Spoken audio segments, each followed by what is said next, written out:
बिस्मिल्लाहिर्रहमानिर्रहीम। अस्सलाम वालेकुम। आई एम जहाज़ अहमद। आज हम चैप्टर 6 का टॉपिक स्टडी करने जा रहे हैं, paramagnetism.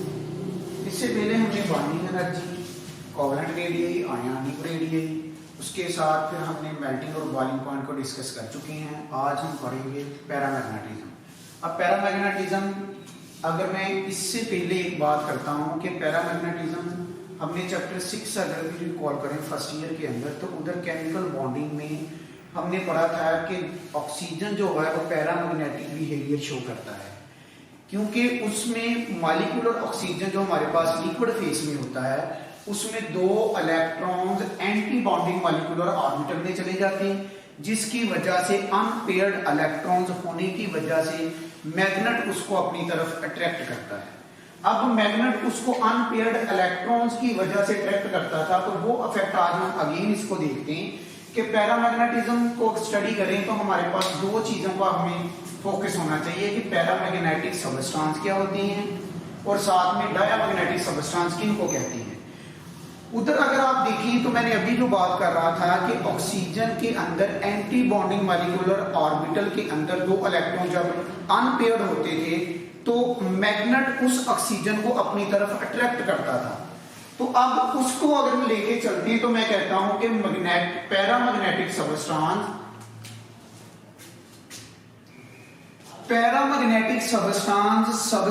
Which are weakly attracted,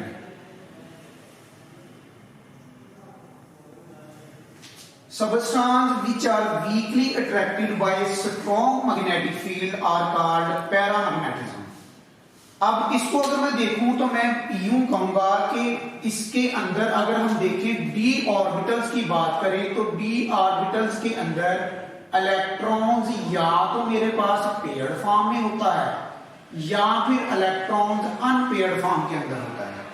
अब जब ये इलेक्ट्रॉन्स हमारे पास पेयर्ड फॉर्म में है तो ये स्टेबल है, ये लेस स्टेबल है, पहले भी हम बात कर चुके हुए हैं।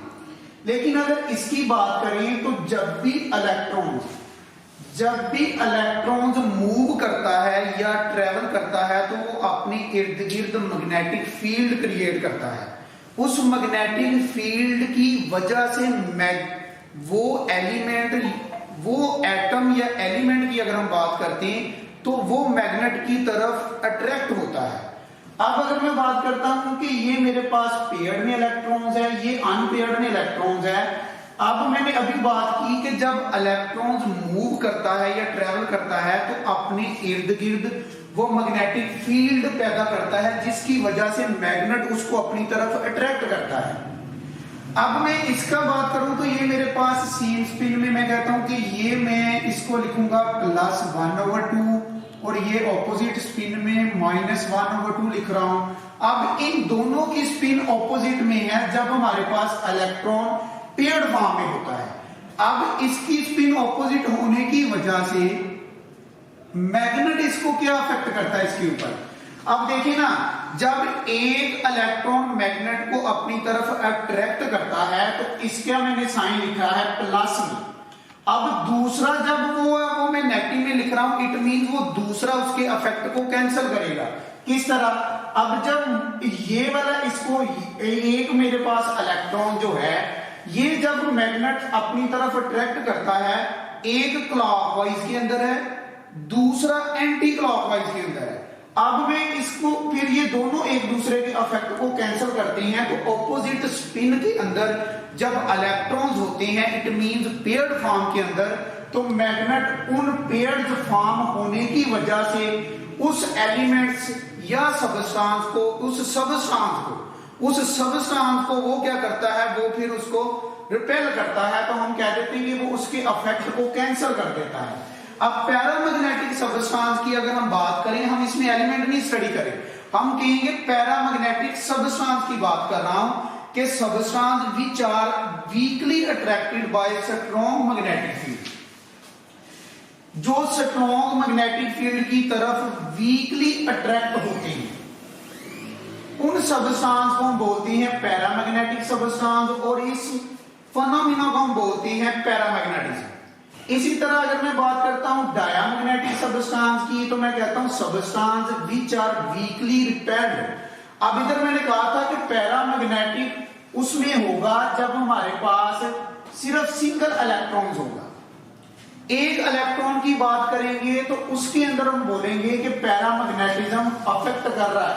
अगर हमारे पास दो इलेक्ट्रॉन्स आते हैं तो डायामैग्नेटिक सब्सटेंस के अंदर मैं कहता हूं substance which are weakly repelled. इस केस के अंदर जो रिपेल करते हैं बाय स्ट्रॉन्ग मैग्नेटिक फील्ड, जब इलेक्ट्रॉन्स पेयर्ड की फॉर्म में आएगा तो स्ट्रॉन्ग मैग्नेटिक फील्ड जब उसको रिपेल करेगा तो उस सब्सटेंस को बोलेंगे diamagnetic substance and that process is called diamagnetism. और इस प्रोसेस को हम बोलते हैं डायामैग्नेटिज्म।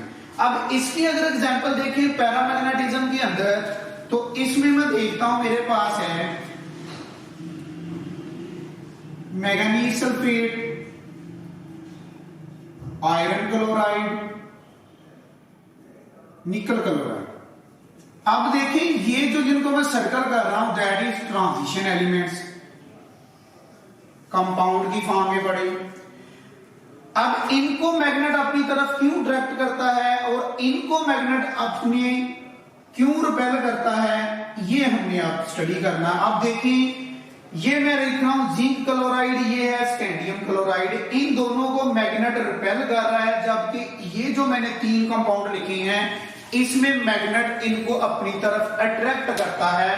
तो अब मैंने अभी कहा कि अगर मेरे पास अनपेयर्ड होंगे, अनपेयर्ड वो जो मैग्नेटिक फील्ड क्रिएट करेंगे उस मैग्नेटिक फील्ड की क्रिएशन की वजह से मैग्नेटिक फील्ड जब पैदा होगा तो उस वक्त मैग्नेट उसको अपनी तरफ अट्रैक्ट करेगा।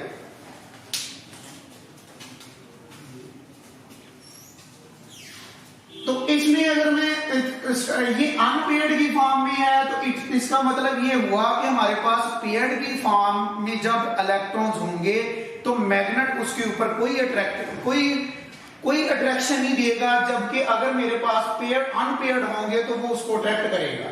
अब मैं एक रिलेशन लिखता हूं कि पैरामैग्नेटिज्म डायरेक्टली प्रोपोर्शनल होता है नंबर ऑफ अनपेयर्ड इलेक्ट्रॉन्स।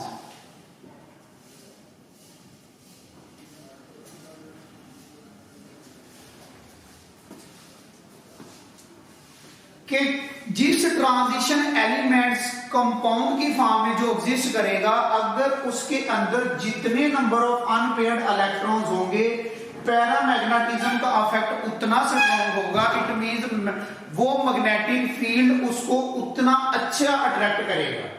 अब मैं देखता हूं कि इधर मैंने अब हम बात करें we are talking about the compound of transition elements, not a transition elements. अब इसीलिए मैंने इसके आइंस लिखे हैं। मैं ये नहीं कह रहा कि एटम की फॉर्म में, मैं इसको कह रहा हूं कि कंपाउंड की फॉर्म में इसका क्या अट्रैक्शन, क्योंकि जब मैं इधर लिख रहा हूं मैंगनीज सल्फेट, फिर आयरन क्लोराइड, निकल क्लोराइड की मैंने कंपाउंड लिखे हैं। अब अगर मैं देखता हूं कि इसके आइंस किस तरह बनते हैं, जैसे स्कैंडियम है, जब ये 3 इलेक्ट्रॉन लूज करता है तो ये कन्वर्ट 2 इलेक्ट्रॉन इधर से लूज करेगा, 1 इलेक्ट्रॉन इधर से लूज करेगा। अब जब इसका 3 इलेक्ट्रॉन जब लूज होगा तो इसके ऊपर जो ऑक्सीडेशन स्टेट इसका होगा Sc3+। अब 3+, अब 3 इलेक्ट्रॉन तो इसने लूज कर दिए। अब अगर देखें तो इसके d ऑर्बिटल्स के अंदर भी कोई इलेक्ट्रॉन्स नहीं है, s के अंदर भी कोई इलेक्ट्रॉन्स नहीं है। अब इसको मैं लिखता हूं जो हमने पढ़ा था कि d के 6 ऑर्बिटल्स होते हैं, तो उसको मैं लिखता हूं dxy, dyz, dzx, dx² - y², dz²। और ये मैं सारी लाइन 4s को रिप्रेजेंट कर रही हूं। अब इधर अगर मैं बात करूं तो d के अंदर 2 इलेक्ट्रॉन है, s के अंदर 2 इलेक्ट्रॉन्स है, ये मैंने s के इलेक्ट्रॉन्स लिख दिए। d के अंदर जो इलेक्ट्रॉन्स है वो ये लिख दिए कि एक इलेक्ट्रॉन dxy में, दूसरा इलेक्ट्रॉन dyz के अंदर है। तो अब अगर इसका देखें तो मैं कहता हूं कि ये हमारे पास जो शो करता है 3+ में शो होता है। अब 3+ जब इसका बनता है तो ये 2 इलेक्ट्रॉन तो ये वाले लूज करेगा और 1 इलेक्ट्रॉन यहां से जाएगा, जिसकी वजह से इसके पास नंबर ऑफ अनपेयर्ड 1 बचता है। अब अगर वैनेडियम की बात करें तो इसके अंदर जब मैं देखता हूं तो वैनेडियम B3+ की फॉर्म में 2 इलेक्ट्रॉन यहां से लूज करेगा, 1 इलेक्ट्रॉन ये निकलेगा, तो मेरे पास अब 2 अनपेयर्ड बचे हैं जो कि मैंने ये लिख दी। अब ऐसी अगर इसकी बात करूं क्रोमियम 3+ की, तो इसके अंदर मेरे पास ये इसका केस हम पहले भी पढ़ चुके हैं, क्योंकि इसका जो इलेक्ट्रॉनिक कॉन्फ़िगरेशन था वो होना चाहिए था 3d4 4s2, लेकिन d जो हमारे पास हाफ हिल होने की वजह से 1 इलेक्ट्रॉन इसमें प्रमोट कर जाता है। अब s के अंदर सिर्फ 1 इलेक्ट्रॉन ही रहता है। अब इसको अगर मैं इसकी इलेक्ट्रॉनिक कॉन्फ़िगरेशन लिखूं d ऑर्बिटल्स के अंदर, तो 5 इलेक्ट्रॉन्स है, तो d के अंदर 1 2 3 4 5, एक s के अंदर वो ये दिखा रहे हैं। अब जब ये क्रोमियम 3 पॉजिटिव में होगा उस वक्त 1 इलेक्ट्रॉन ये वाला, एक ये 3 इलेक्ट्रॉन ये ड्रॉप आउट करेगा, तो कन्वर्ट होगा फिर क्रोमियम 3+ के अंदर Cr3+। तो जो इसके अंदर अगर देखें नंबर ऑफ अनपेयर्ड 1 2 3, तो मैंने ये लिख दिए 3।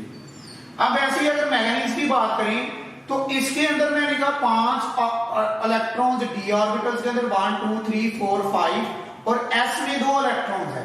जब Mn3+ में एग्जिस्ट करेगा तो 2 इलेक्ट्रॉन्स ये वाले लूज करवाएगा, 1 इलेक्ट्रॉन ये वाला। आप इसके पास नंबर ऑफ अनपेयर्ड 1 2 3 4 होंगे। इसी तरह जब मैं इसी को स्टडी करूं कि ये मैंगनीज जो होता है ना, ये हम पहले ऑक्सीडेशन स्टेट में प्रॉपर्टीज के अंदर थोड़ा सा इसको टच कर चुके हैं कि मैंगनीज का ऑक्सीडेशन स्टेट +1 से +7 तक चलता है। तो अब जब ये 2+ में एग्जिस्ट करेगा उस वक्त ये 2 इलेक्ट्रॉन निकलेंगे, तो उस वक्त हमारे पास 1 2 3 4 5, तो इसलिए मैंने ये वाले जो Mn2+ के ये 5 अनपेयर्ड इलेक्ट्रॉन्स इधर शो करवा दिए। अब नीचे आए आयरन का, तो ये मेरे पास ये इसका इलेक्ट्रॉनिक कॉन्फ़िगरेशन है, D के अंदर हमारे पास 5 है, जबकि S के अंदर हमारे पास 2 इलेक्ट्रॉन्स है। अब अगर इसकी मैं बात करता हूं तो Fe3+ के अंदर तो मेरे पास 2 इलेक्ट्रॉन्स यहां से निकलते हैं और 1 इलेक्ट्रॉन मेरे पास यहां से निकलेगा। अब मेरे पास नंबर ऑफ अनपेयर्ड होंगे 1 2 3 4 5। तो ये मैंने इसको दिखा दिया आयरन Fe+3 के अंदर जब इसकी हम बात करते हैं तो ये मेरे पास 1, मैंने कहा कि जब Fe3+ के अंदर एग्जिस्ट करेगा तो 2 इलेक्ट्रॉन यहां से निकले, 1 इलेक्ट्रॉन यहां से निकला। अब आप कहेंगे कि इसके अंदर हमारे पास देखें जब ये वाला केस है, ये केस है, तो मैं फिर कहूंगा कि ये मेरे पास Fe3 पॉजिटिव के अंदर 3d6 4s2 है। तो इस केस के अंदर ये इस वाला केस है। अब इसके अंदर देखें D में कितने इलेक्ट्रॉन्स है 6, तो मैंने 6 इलेक्ट्रॉन को इस तरह फिल किया, पहले एक इलेक्ट्रॉन फिर 1 इलेक्ट्रॉन इसमें रखा। अब S में तो ये मेरे पास 2 इलेक्ट्रॉन्स पड़े हैं। अब जब आयरन 3+ में होगा उस वक्त ये 2 इलेक्ट्रॉन निकलेंगे। अब आप कह रहे होंगे कि ये वाला अनपेयर्ड ये इलेक्ट्रॉन्स निकलना चाहिए, जो कि मैंने उधर कहा था कि हमारे पास जो सिंगल इलेक्ट्रॉन्स होता है वो लेस स्टेबल होता है, पेयर्ड की फॉर्म में मोर स्टेबल होता है। तो ये इलेक्ट्रॉन इधर से निकलने की रीजन ये है बेटा कि यहां मेरे पास जो 3d5 आ रहा है ना, 3d6 ये वाला, इसकी बात करें, ये जो 3d6 आ रहा है, अब जब ये इलेक्ट्रॉन लूज करेगा तो स्टेबल इलेक्ट्रॉनिक कॉन्फ़िगरेशन के अंदर कन्वर्ट हो जाएगा। इसलिए इलेक्ट्रॉन यहां से नहीं बल्कि इससे निकलता है, जिसकी वजह से d5 के अंदर कन्वर्ट होता है, जो कि स्टेबल इलेक्ट्रॉनिक कॉन्फ़िगरेशन है। तो यहां से एक इलेक्ट्रॉन निकलेगा, यहां से। अब मेरे पास 1 2 3 4 5 नंबर ऑफ अनपेयर्ड 5 है, तो ये मैंने लिखी।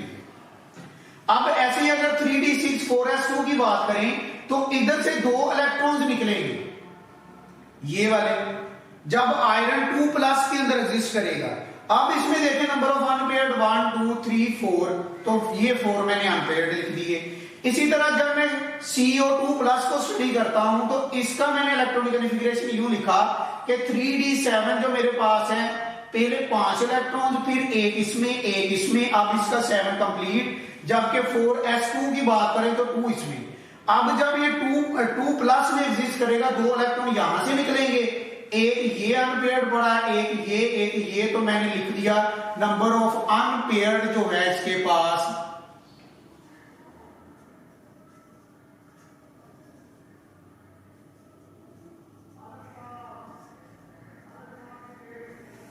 वो 3 है। अगर निकल की बात करें तो निकल में ये 2 इलेक्ट्रॉन जब निकल देगा तो Ni2 प्लस में एग्जिस्ट करेगा, ये 2 इलेक्ट्रॉन लूज करवाएगा। अब एक अनपेयर्ड, ये 2, अब मेरे पास 2 अनपेयर्ड है। इसी तरह अगर मैं कॉपर की बात करता हूं तो कॉपर एक इलेक्ट्रॉन ये वाला लूज करेगा, तो ये इलेक्ट्रॉन लूज करेगा क्योंकि ये मेरे पास है Cu2 प्लस के अंदर। और इसका भी हमने पहले पढ़ चुके हैं कि ये जो 3d10 3d10 है, असल में ये था उधर 3d9 4s2। अब ये 2 इलेक्ट्रॉन निकल गए। अब जब ये कॉपर 2 इलेक्ट्रॉन एस वाले लूज करवा रहा है, ये जो इलेक्ट्रॉनिक कॉन्फ़िगरेशन ये अबे कर रहा है, ये इलेक्ट्रॉनिक कॉन्फ़िगरेशन स्टेबल होने के लिए अबे कर रहा है। बट हमने बोला था कि इसकी जो इलेक्ट्रॉनिक कॉन्फ़िगरेशन है वो इस रेंज में है कि 3d9 4s2। अब यहां से इलेक्ट्रॉन्स 2 निकलते, तो अब देख लेंगे हमारे पास जो 9 इलेक्ट्रॉन्स को अगर मैं अरेंज करवाऊं इधर, तो मेरे पास फिर ये एक अनपेयर्ड रह जाता है, जिसकी वजह से मैंने लिखा कि ये भी निकल गया इलेक्ट्रॉन्स, एक इलेक्ट्रॉन इधर से निकला। अब ये एक मेरे पास जो अनपेयर्ड बचा, तो वो मैंने इधर लिख दिया नंबर ऑफ अनपेयर्ड इलेक्ट्रॉन्स 1 है। अब अगर आप डी की बात करें तो डी के अंदर हमारे पास डी फुल है। Zn+2 की बात करें, इसके डी की बात करें तो ये हमारे पास फुल है, 2 इलेक्ट्रॉन इसमें, 2 इसमें, 2 इसमें, 2 2, तो ये हमारे पास फुल एटमी ये D10 को अबे कर रहा है। और इसके अंदर नंबर ऑफ अनपेयर्ड इलेक्ट्रॉन जो है वो 0 होंगे। ये S वाले 2 इलेक्ट्रॉन इसमें लूज करवाए, तो इसके ऊपर चार्ज आ गया Zn2+। अब इसके अंदर नंबर ऑफ अनपेयर्ड इलेक्ट्रॉन कोई नहीं है। अब इसके मुताबिक अगर मैं ग्राफ को स्टडी करता हूं, देखिए पहले एग्जांपल मैंने ये वाली लिखी जो मैंगनीज सल्फेट। अब देख लें मैंगनीज सल्फेट का हमारे पास हाईएस्ट एटॉमिक नंबर है, highest number of unpaired electron इसके पास 5 है। तो इसका अगर आप इधर देख रहे होंगे कि Mn+2 की फॉर्म में ये जो मैंने लिखा ग्राफ मुझे ये रिप्रेजेंट कर रहा है कि इस साइड पे मैं एटॉमिक नंबर ले रहा हूं,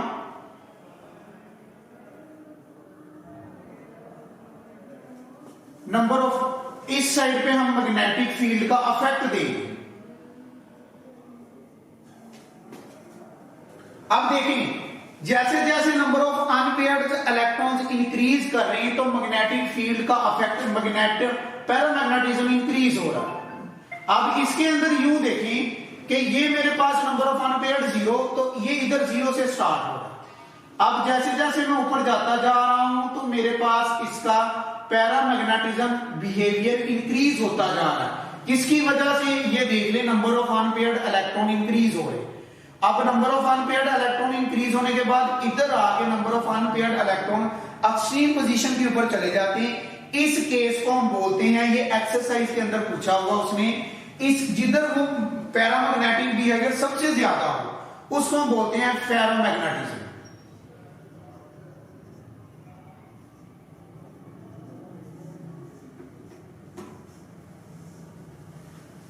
अब अभी अगर जाएं तो ये देखिए कम होता जा रहा है। अब 5 के बाद नंबर ऑफ अनपेयर्ड इलेक्ट्रॉन्स 4 3 2 1 0, तो ये हमारे पास जिंक के केस में इधर तक आ गया। अब देखिए हमने इसको कैसे स्टडी किया, अगेन मैं इसको पढ़ता हूं। पैरामैग्नेटिज्म के अंदर हमने देखा कि पैरामैग्नेटिज्म, अगर पैरामैग्नेटिक सबस्टेंस की बात करें तो उसके अंदर substance which are weakly attracted by strong magnetic field are called paramagnetic substance, and इस प्रोसेस को हम क्या बोलते हैं? पैरामैग्नेटिज्म। और इसी तरह डायमैग्नेटिक सबस्टेंस क्या है? Substance which are weakly repelled by strong magnetic field are called magnetic substance.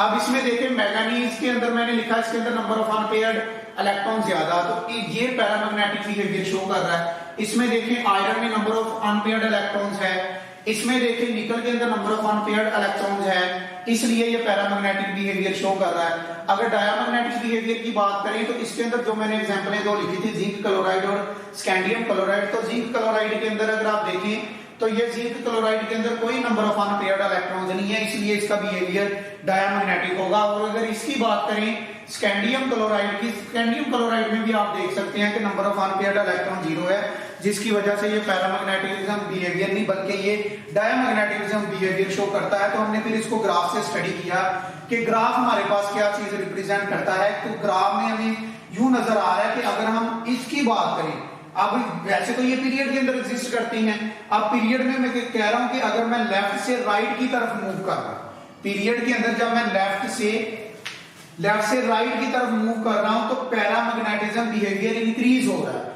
Mean के number of unpaired electron increase हो रहे हैं। अब number of unpaired electron increase होने की वजह से इनका पैरामैग्नेटिज्म बिहेवियर इंक्रीज होता है। फिर एक कंडीशन के ऊपर जाके हमारे पास इसका जो नंबर ऑफ अनपेयर्ड इलेक्ट्रॉन्स है वो फिर कम होना शुरू हो जाते हैं।